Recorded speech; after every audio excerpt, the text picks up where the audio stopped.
నమస్తే. శ్రావణ మాసం పూజలు ఇప్పుడు శ్రావణ మాసం స్టార్ట్ అయింది కదా! శ్రావణ మాసం పూజలు ఎలా చేసుకోవాలన్నది నేను వీడియో చేశాను. ఆ వీడియోలో చూసుకొని అట్లా మీరు చేసుకోండి.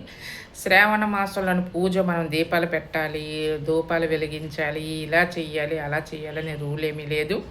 మనం దేవుడి దగ్గర పుష్పాలు పెట్టుకొని, ధూపు స్టిక్, అగరబత్తి వెలిగించుకొని, దండం పెట్టుకొని దేవుడివి ఎక్కడైతే అక్కడ, లేదు అంటే మనం అన్ని పనులు చేసుకొని ఖాళీగా ఉన్నప్పుడు అక్కడైనా ఖాళీగా ఉన్నప్పుడు చదువుకోవచ్చు. ఇంకొకటి ఏంటంటే ఇల్లు పరిశుభ్రంగా ఉంచుకొని గుమ్మానికి పసుపు కుంకుమ పెట్టుకొని ఒక పుష్పం గుమ్మం దగ్గర పెట్టుకొని ఇలా చేయాలి. ఇలా చేస్తే ఆ దేవి అనుగ్రహం, లక్ష్మీదేవి అనుగ్రహం మనకి ఎల్లవేళలా మన యందు సంతృప్తిగా ఆవిడ ఉంటుందన్నమాట. మనకి సంతృప్తిని ఆవిడ మన యందు ఉండి మనకి సంతృప్తిని ఇస్తుందన్నమాట లక్ష్మీదేవి. అందుకని ఇట్లా చేసుకోండి.